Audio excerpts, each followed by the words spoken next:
이 페르시아 왕의 자존심, 이 페르시아 제국의 권위,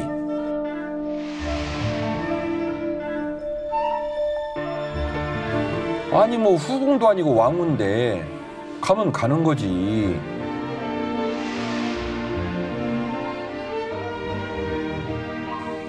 정말로 풍전등화 같은 어려움을 당하게 되는데요.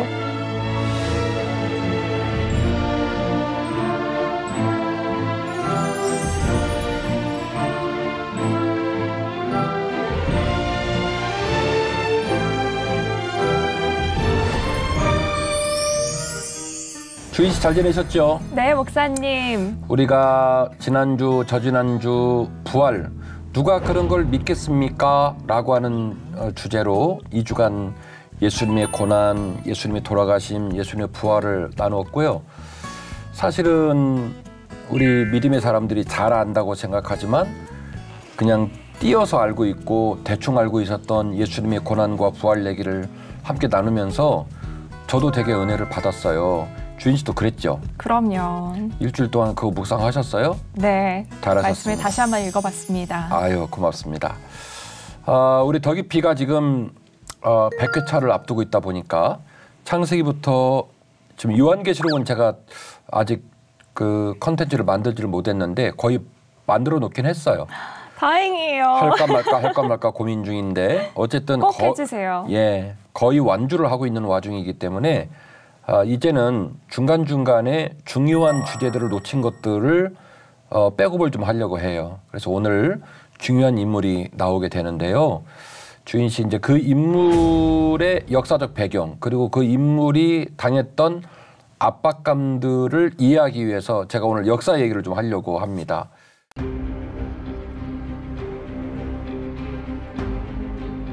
주인 씨 우리나라의 그 국민들이 엄청 좋아했던 영화가 몇 가지가 있는데 영화요? 예, 그 중에 영화 중에 아나운서 맞아.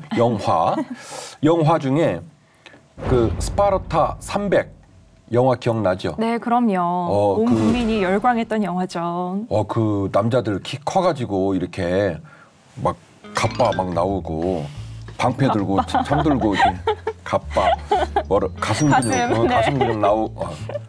갑바 사투리잖아. 가슴 근육 막 나오고 투구 막 쓰고 그러는데 너무 멋있죠. 도시국가예요. 아테네, 스파르타 다 도시국가고 좀 역사적 배경을 보면 재밌는데요. 거의 대부분 그분들의 갑옷하고 투구라든지 장비들이 비슷비슷하잖아요. 당시 이분들은 그 모든 것들을 사비로 충당을 했어요. 사비요? 네, 우리로 말하면 우리가 왜 그 장신구들 준비하듯이 사비로 충당을 하고 그래서 실은 좀 미려하고 멋있고 그랬던 이유들도 이제 그런 이유인데 이걸 다 장착하면 무게도 한 30kg 정도 됐대요. 30kg이요? 예. 그래서 제가 이분들 얘기를 왜 하려고 할까? 이분들과 매우 연관이 있는 성경의 인물 때문인데요.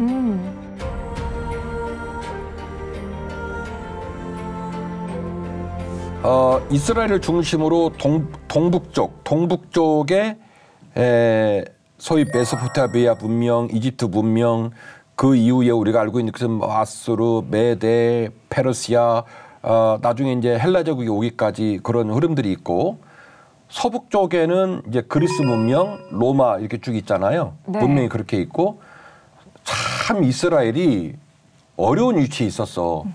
서남쪽에는 또 이집트 문명이 있는 상황에 낑긴 상황 아닙니까? 강대국에 아주 둘러싸여 있었어요. 맞아요. 자, 아수르 바벨론으로 넘어갔던 역사가 페르시아로 넘어가게 되어지고 이 페르시아가 어마어마하게 지경을 넓히게 됩니다. 그래서 지경을 넓히다가 나중에 어디로 넘어가게 되냐면 이 그리스 로마 쪽으로 가게 되죠. 그래서 그리스 로마하고 호시탐탐 전쟁을 치르게 돼요. 그 이야기들이 영화로 많이 나오게 되는데 3차에 걸쳐서 전쟁을 하는데요. BC 492년 우리가 알고 있는 성경의 인물로는 다리오 왕이 될 텐데요.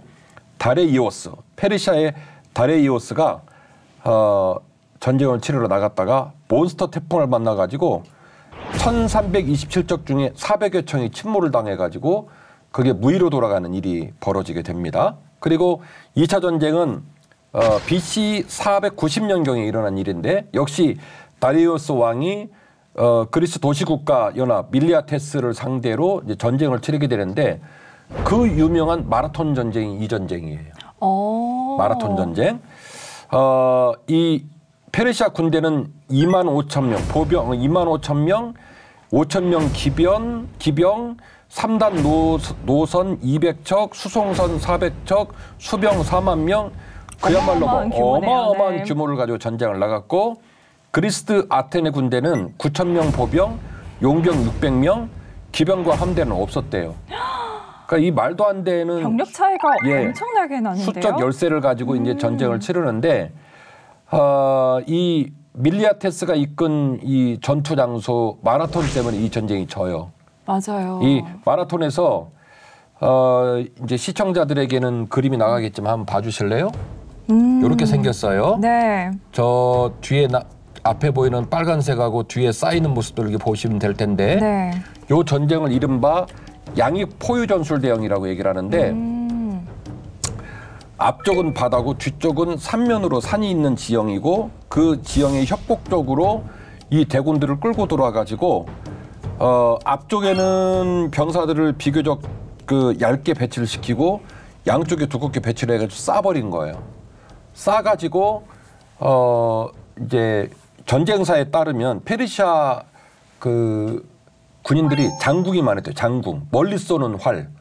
그러니까 어떻게 보면 광활한 평지에서는 싸움의 달인들인 상황인 건데 아테네 그리스 지역에 와서 마라톤이라는 특수한 지형 가운데서는 옴짝달싹을 못하는 이런 상황이 벌어지면서 결국에는 이 전쟁도 그리스가 이기고 이기죠. 말죠. 네. 이 전쟁에 이겼던 얘기를 결국에는 페이디피데스라고 하는 인물, 사실은 스파르타에게 원병을 청하러 갔던 사람이에요. 근데 스파르타가 빨리 그 병사들 이끌고 나오지를 못해요. 그래서 이 페이디피데스가 뛰어다니는 전령인 건 맞는데 이 마라톤 전쟁에서 완승하게 된 것을 아테네 사람들이 얼마나 궁금하겠어요. 그래서 아테네에서 마라톤 평원까지 거리가 42.195 믿거나 말거나 42.195 정도 된다고 하는데 킬로미터 말씀하시는 거죠? 그러죠. 네. 그 거리를 이 페이디피데스가 한 걸음에 숨도 안 쉬고 밥도 안 먹고 소변도 안 넣고 가가지고 이렇게 말했다는 거예요. 우리가 끝내 이겼다 하고 죽었대. 그래가지고 근대 마라톤의 CEO가 네. 페이디피데스가 된 거죠. 오랜 기간 동안 이건 정설로 여겨졌는데요. 최근에 학자들의 연구에 따르면 그것도 지어낸 얘기래요. 어쨌든 이와 같은 단초를 발견할 수 있을 정도로 특수한 지형에 말도 안 되는 전쟁의 승리를 그리스가 했다라는 얘기고, 그리고 세 번째로는 BC 480년 이제는 다리오 왕을 이어서 지금 성경의 표현을 말하면 아하수에르 왕, 크세르크세스, 아하수에르 왕 크세르크세스가 이제 분해가지고 아버지를 이어서 전쟁을 나가게 되는 겁니다. 역사상 가장 많은 군대를 끌고 나가는데 70만 명을 끌고 나갔다는 거예요. 끌고 나가서 결국 살라미스 해전 얘기가 여기서 나오게 되는데, 살라미스 해전에서 800척 대 380척 전쟁을 치르고, 해전은 살라미스 하고 있을 때 테르포밀레 협곡에서 스파르타의 300용사가 싸우는 거예요. 이 크세르크세스 때.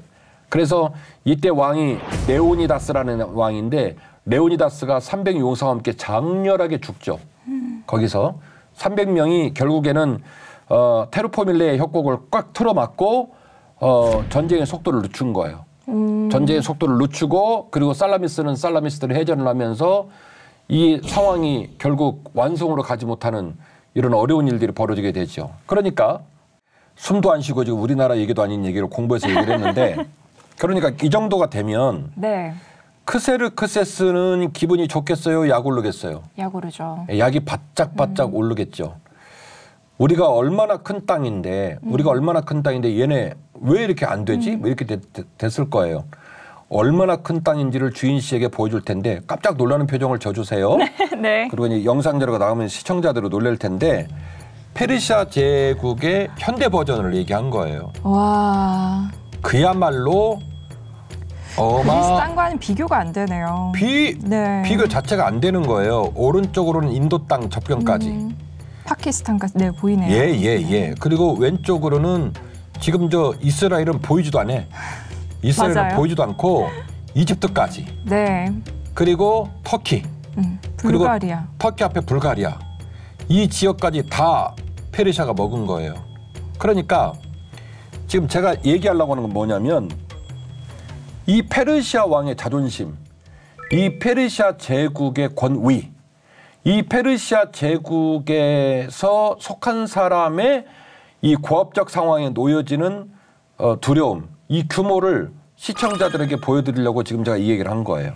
물론 제가 지금 얘기하고자 하는 이 왕들의 이야기와 이 연도에 관한 이야기가 지금 말하고자 하는 여기에 연관된 사람이 누구냐면 에스더예요. 그러니까 아까 전에 아하스웨로 왕 말씀하실 때 오늘은 에스더인가 했거든요. 정명하셔. 제가 좋아하는 조병호 박사님은 지금 제가 말하고 있는 맥락으로 에스더서의 시기를 특정하고 있는 중이고 그러나 모든 학자들이 다 동의하는 건 아니에요. 그래서 정확하게 이 시기가 맞아 떨어지는지는 나중에 예수님 만나서 물어봐야 돼요. 그러나 분명한 건 이 즈음에 일어난 일이다.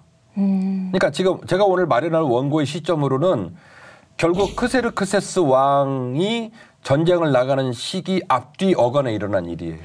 그러니까 지금 역사적 얘기를 한 게 네. 부모님 시절에 1차, 2차 전쟁 그냥 완전히 비참할 정도로 마라톤 전쟁에서 실패했죠. 네. 크세르크세스 전쟁 나가가지고 살라미스 전쟁하고 300용사 어려움 당하고 그런 일 닦겠죠. 또 패하고. 그러니까 약이 바짝바짝 네. 애들 말로 독이 오를 대로 오르는 상황이고 그리고 또 제가 이때 당시 페르시아 제국의 크기를 보여드린 이유는 그럼에도 불구하고 크세르크세스가 얼마나 권위 있는 왕이었고 이 나라가 당시에 어느 정도의 규모였는지를 보여드린 거예요. 네. 이런 느낌을 이해하고 에스더를 들어가면요. 또 느낌 많이 달라요.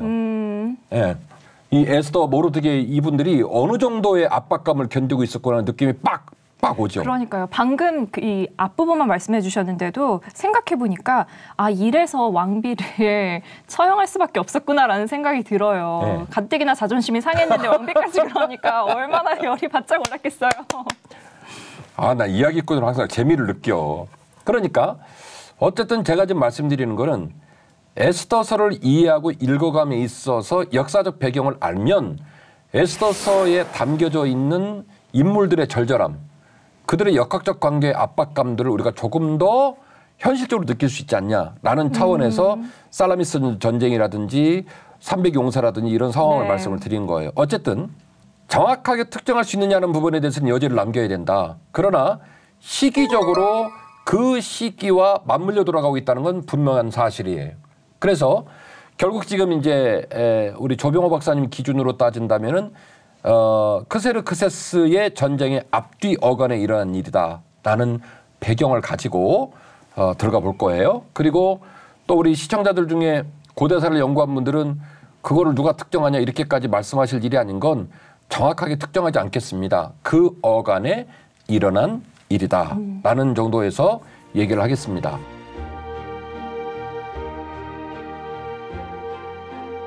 페르시아 제국의 크기를 말씀드렸죠. 에스더서를 살펴보시면 그 크기를 군현제 말하자면 작은 그 지방도시 단위로 나라를 이렇게 쪼개놓은 거예요. 그게 몇 개냐면 무려 127개. 127개의 군현으로 우리로 말하면 도 시스템이 있는 것처럼 네. 페르시아 제국을 딱 세팅을 해놓은 거예요. 이 세팅된 부분을 이제 크세르크세스가 끌고 가고 있는 이런 상황 가운데 일어난 일이 에스더 상황이 되겠습니다. 자, 이제 드디어 스토리가 시작이 되는데 원래 에스더는 페르시아의 왕후가 될 수 없었죠. 네. 그는 포로민으로 잡혀간 사람이에요. 그쵸. 이스라엘 사람이란 말이에요. 그러면 누가 왕후였냐? 와스디라고 하는 여자가 왕후였거든요.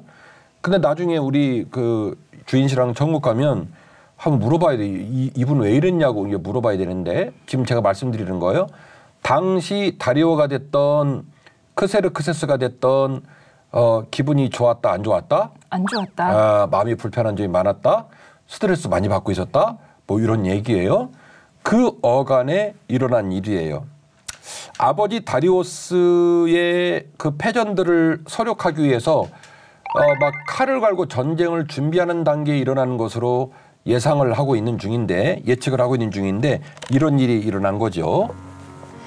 이 일은 아하수에로 왕 때에 있었던 일이니 아하수에로는 인도로부터 구스까지 127지방을 다스리는 왕이라. 맞죠? 네. 당시에 아하수에로 왕이 수산궁에서 즉위하고 왕위에 있은 지 제3년에 그의 모든 지방관과 신하들을 위하여 잔치를 베푸니 바사와 메대의 장수와 각 지방의 귀족과 지방관들이 다 왕 앞에 있는지라. 왕이 여러 날 곧 180일 동안에 그의 영화로운 나라의 부함과 위엄의 혁혁함을 나타내니라. 이날이 지남에 왕이 또 도성 수산에 있는 귀천간의 백성을 위하여 왕궁 후원들에서 7일 동안 잔치를 베풀세 백색, 녹색, 청색 휘장을 자색 가는 배줄로 대리석 기둥 은고리에 메고 금과 은으로 만든 걸상을 화반석, 백석, 운모석, 흑석을 깐 땅에 진설하고 금잔으로 마시게 하니 잔의 모양이 각기 다르고 왕이 풍부하였으므로 어주가 한이 없으며 마시는 것도 법도가 있어 사람으로 억지로 하지 않게 하니 이는 왕이 모든 국내 관리에게 명령하여 각 사람이 마음대로 하게 함이더라. 왕후 와스디도 아하수에로 왕궁에서 여인들을 위하여 잔치를 베푸니라. 제7일에 왕이 주흥이 일어나서 어전넷이 무후만과 비스다와 하르보나와 빅다와 아박다와 세달과 가르가스 7사람을 명령하여 왕후 와스디를 청하여 왕후의 관을 정제하고 왕 앞으로 나아오게 하여 그의 아립다움을 뭇 백성과 지방관들에게 보이게 하라 하니 이는 왕후의 용모가 보기에 좋음이라. 그러나 왕후 와스디는 내시가 전하는 왕명을 따르기를 싫어하니 왕이 진노하여 마음속이 불붙는 듯 하더라. 아멘. 아멘. 기가 막힌 내용인데요. 이 크세르크세스 아하수에로 왕이 결국에는 이제 본인의 나라의 위용을 주변에 있는 모든 관리를 다 불려가지고 이제 드러내고 싶었던 거예요.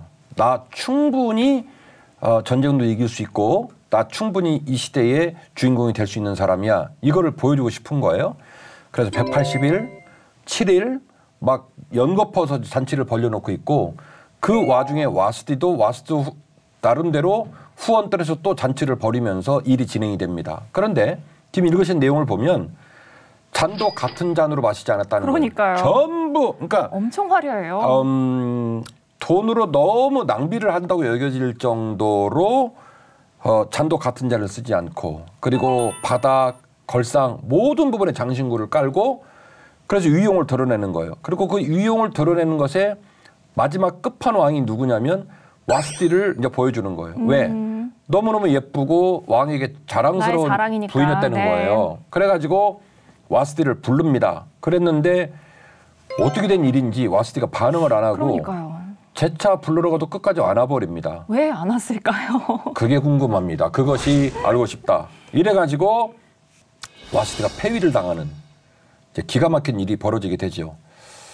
폐위를 왜 안 왔는지는 여전히 퀘스천 마크이지만 폐위를 당한 건 이해가 돼요. 이분이 지금 굉장히 여유로운 것처럼 문제가 없는 것처럼 막 권위를 드러내고 규모를 드러내고 화려하게 하고 주인 씨 보세요. 동물의 왕국을 보더라도 어떤 동물이 막 이렇게 하면 약한 거예요, 강한 거예요. 강한 거죠. 본인이 강한 척 하기 위해서 그렇게 한단 말이에요. 네. 도마뱀이 쫙 이렇게 그 목에 있는 갓을 피듯이 어떻게 보면 그 내면 안에 있는 상처, 속상함, 자존심에 이 스크래치가 난 거 이런 것들에 대한 보상적 차원으로 말하자면 이런 지금 어마어마한 잔치를 벌이고 있는 중인데 거기에다가 와스디가 초를 친 거예요. 그래가지고 폐위가 되는 말도 안 되는 일이 벌어지게 됩니다. 그리고 결국에는 이 일로 인하여 이제 왕후를 다시 선발하는 과정이 벌어지게 되어지고 왕위를 선발하는 과정 속에서 드디어 이제 에스더가 왕후로 선발이 되는 일이 벌어지게 됩니다. 그런데 이 얘기를 말하기 전에 왕후 선발 이전에 에스더에게는 모르드게라는 인물이 있어요. 네. 에스더가 삼촌의 딸, 사촌지간입니다. 그런데 촌수로는 사촌지간이니까 뭐 오빠가 될 수도 있고 삼촌이 될 수도 있고 이런 표현을 쓸 수 있겠지만 어떻게 보면 역할은 양 아버지 같은 역할을 해요. 워낙 나이 차이가 많이 나고 모르드게가 에스더를 딸처럼 여기면서 돌봤습니다. 네. 부모님이 돌아가신 다음에. 그래서 모르드게하고 에스더는 굉장히 특별한 관계였는데 문제는 이들이 유대인으로서 사촌지간으로서 부모님 같이 돌보는 것도 잘했지만 믿음의 사람이었다는 거예요. 이 에스더스를 관통하고 있는 힘이 거기서 나오는 거예요. 모르드게하고 에스더하고 둘이 막상막하예요. 그러니까 저도 우리 형제 4명이 있고 부모님이 있고 우리 교회는 우리 사랑하는 한빛 가족들이 있습니다만은 교회가 꽃을 피우고 가정이 꽃을 피우고 믿음의 동역자가 풍성함을 드러나기 위해서는 사실은 신앙이 같아야 되거든요. 같이 공감하고 같이 에너지를 내주고 그리고 폭발적인 일을 할 때 헌신해주고 이래야 되는데 모르드게나 에스더나 둘이 아주 박빙입니다. 거룩한 일로. 이따가 내용이 나오겠지만 한쪽이 기울었으면 못하죠. 진짜 멋있어요. 요 관계가 있는데 한번 읽겠습니다. 도성 수산에 한 유다인이 있으니 이름은 모르드게라. 그는 베냐민 자손이니 기스의 증손이요 시므이의 손자요 야일의 아들이라. 전에 바벨론 왕 느부갓네살이 예루살렘에서 유다 왕 여고냐와 백성을 사로잡아갈 때에 모르드게도 함께 사로잡혔더라. 그의 삼촌의 딸 하닷사 곧 에스더는 부모가 없었으나 용모가 곱고 아리따운 처녀라. 그의 부모가 죽은 후에 모르드게가 자기 딸같이 양육하더라. 아멘. 그 아래도 읽어주실래요? 아하수에로 왕이 제7년 10월 곧 데베월에 에스더가 왕궁에 인도되어 들어가서 왕 앞에 나가니 왕이 모든 여자보다 에스더를 더 사랑하므로 그가 모든 처녀보다 왕 앞에 더 은총을 얻은지라. 왕이 그의 머리에 관을 씌우고 와스디를 대신하여 왕으로 삼은 후에 왕이 크게 잔치를 베푸니 이는 에스더를 위한 잔치라. 모든 지방관과 신하들을 위하여 잔치를 베풀고 또 각 지방의 세금을 면제하고 왕의 이름으로 큰 상을 주니라. 처녀들을 다시 모을 때에는 모르드게가 대궐문에 앉았더라. 아멘. 아멘. 자, 아마도 이 시기는 그 크세르크세스 아하수에로 왕 취임 7년 페르시아 전쟁에서 패하고 난 직후로 예상을 합니다만은 어쨌든 자신의 어떤 그 패배 그리고 정서적인 어려움 이 모든 것들을 보상하기 위한 차원이라도 급하게 이제 왕후를 얻게 된 것 같아요. 이 얻는 와중에 누가 왕으로 들어가게 되냐면 에스더가 왕으로 들어가게 되는데 그가 비록 그 포로민으로 잡혀온 신분이지만 얼마나 곱고 기품이 있었는지 에스더스 2장 5절 말씀을 통해 알게 됩니다. 그 집안의 배경들 그리고 사촌지간인 모르드게가 양 아버지처럼 부모님 돌아가신 에스더를 얼마나 잘 돌봤는지 이야기하고 있고 그 과정을 통해서 에스더가 드디어 아하수에로 왕의 왕으로 들어가게 되는 거죠. 대단해요. 자, 여기서 우리가 넓은 곳에서. 그러죠. 여기서 우리가 좀 생각을 해봐야 될 일은 아무리 고대 사회에 이어도 에스더 하면 떠오르는 말이 죽으면 죽으리라 있잖아요. 그러니까 사실은 우리가 그걸 감안하고 읽어도 오늘처럼 제가 역사적 배경을 말씀드리지 않았다면 아니 뭐 후궁도 아니고 왕후인데 가면 가는 거지 뭘 그렇게 어려웠을까 이렇게 생각하면서 우리가 읽을 수 있어요. 그러니까 에스더가 했던 그 도전이 어느 정도의 압박감을 극복하는 도전인지를 잘 못 느낄 수가 있는데 제가 지금 살라미스 해전이라든지 그리스의 3차 전쟁에 관한 역사들 그리고 그 과정을 통해 겪었던 상처들 그럼에도 불구하고 페르시아가 얼마나 큰 나라였는지를 자료를 제공하면서 그 나라의 왕인 크세르크세스가 얼마나 자존심의 스크래치를 당했겠냐 말이에요. 그리고 비록 왕후라 한들 이방인으로 포로로 잡혀와서 왕으로 간택된 사람이 왕으로서 크세르크세스를 오라가라 하는 부분이 가능하겠습니까? 그 나라의 크기를 고려했다면 이런 역학적 관계 속에서 에스더서를 좀 읽을 필요가 있다라는 얘기예요. 네.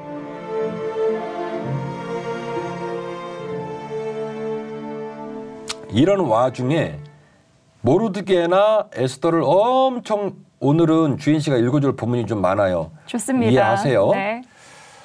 요 상황 속에서 이들을 엄청 미워하는 인물이 등장을 합니다. 누구냐면 페르시아의 관리인 하만이라는 사람이에요. 이 하만이라는 사람이 고관 대작들 중에 제일 말하자면 높은 사람이기 때문에 눈에 뵈는 없는 거죠. 나라가 그렇게 큰데. 근데 문제는 뭐냐면 모르드게라는 인물이 하만에게 절을 안 해요. 굽히질 않아요. 그러니까 이제 하만이 열이 받아가지고 모르드게 민족을 조사하죠. 그랬더니 얘네들이 저 머나먼 나라 유대에서 잡혀온 애들이라더라. 베냐민 지파의 후손이라더라. 이 모든 내용을 다 알게 되어지죠. 그리고 그것으로 하만이 유다 민족을 쓸어버릴 계획을 갖게 됩니다. 오늘 제가 이렇게 말씀드리기를 이 에스더서 1장에서 얘기했잖아요. 어떻게 되어 있냐면 인도로부터 결국 저쪽 그리스 앞쪽까지 다 해가지고 땅이 다 페르시아 땅이었고 거기를 127개 군현으로 나눠놨다고 얘기를 했잖아요. 거기를 끌고 가고 있는 입장이에요. 그러니까 다민족 국가의 특이한 상황을 지금 페르시아가 끌고 가는 거예요.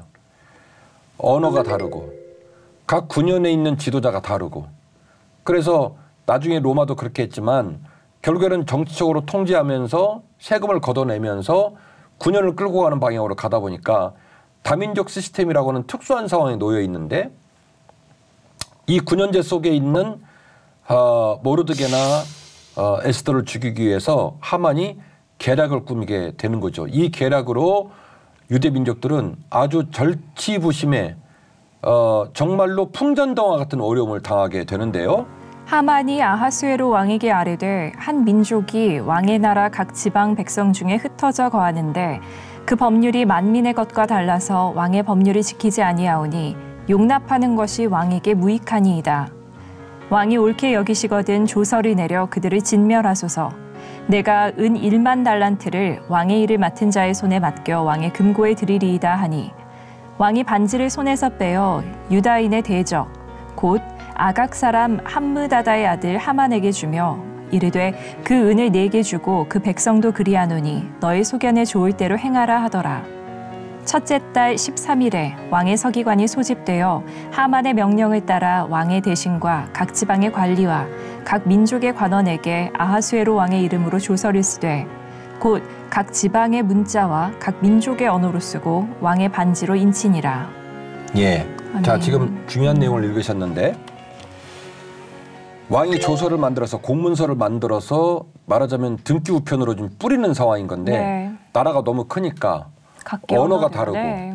관리가 다르고 그러니까 이제 각 나라 사람들의 관리에 커스터마이징 거기에 최적화 시켜가지고 결국 그들의 언어로 조서를 쓰고 공문서를 쓰고 그리고 그들의 지도자의 상황들에 맞는 상황으로 다 서류를 꾸민 거예요.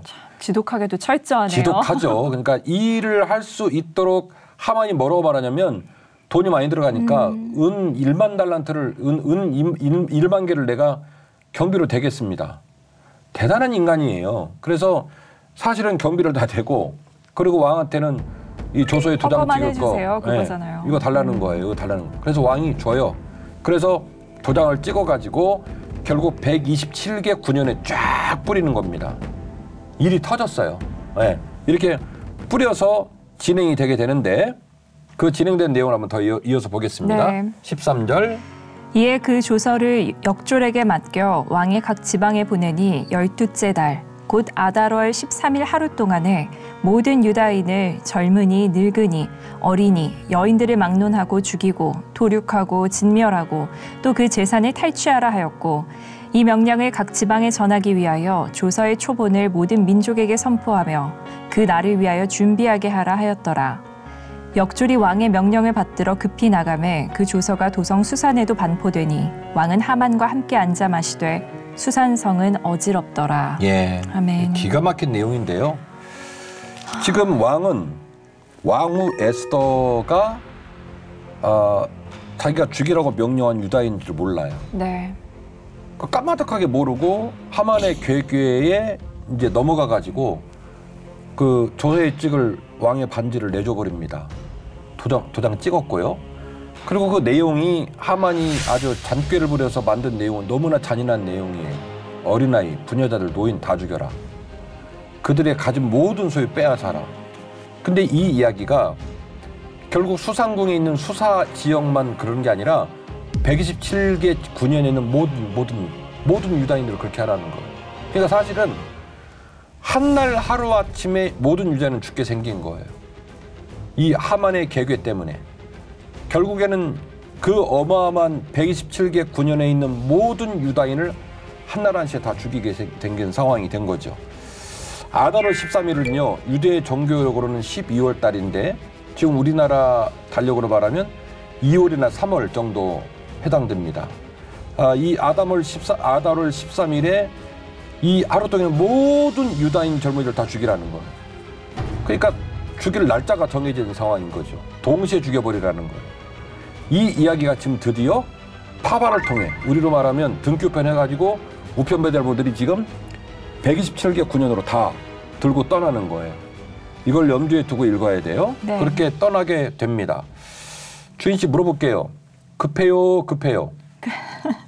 전 목사님의 이 질문이 정말 좋아요. 잘 이렇게 먹여주시잖아요. 엄청 급합니다. 급하죠. 도장 찍혔습니다. 날짜 정했습니다. 아달월 13일을 죽여라. 할아버지 죽여라. 부녀자 죽여라. 어린애기 봐주지 마라. 걔네 갖고 있는 싹 다 뺏어라. 집 불질러라. 이거는요, 핍박 수준이 아니라 그 민족을 쓸어버리라는 얘기예요. 뿌리까지 지워버려라 이 소리입니다. 날짜 정해졌습니다. 그러면 공문서를 수발하는 우편배달부 공무원은 결국 아달월 13일 이전에 127개 군현에 다 뿌려야 되죠.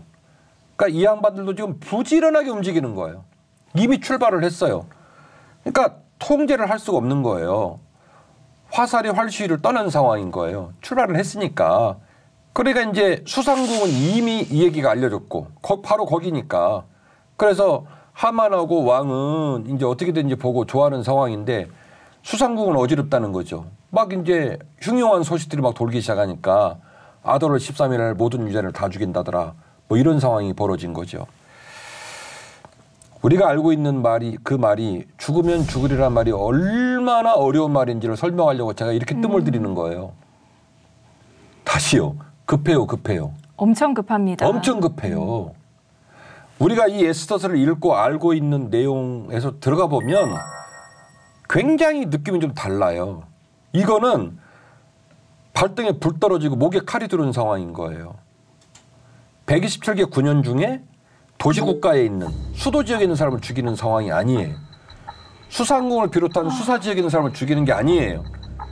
하만이 얼마나 잔인했냐면 왕의 옥새에 도장을 찍어가지고 127개 군현에 다 보낸 거예요.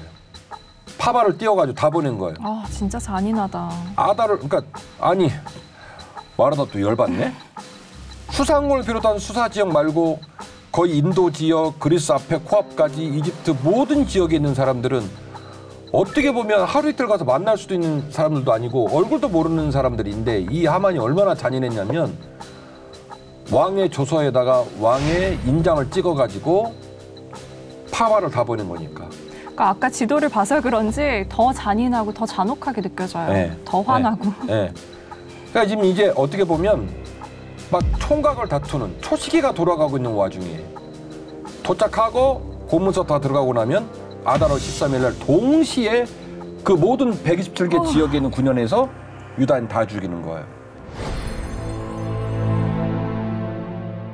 조서에 도장이 찍혔어요.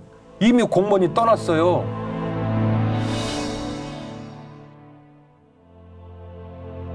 구하자. 길을 내달라고 청하자.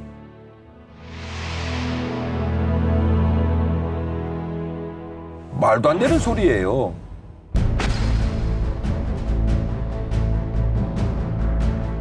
야, 드라마예요, 완전히.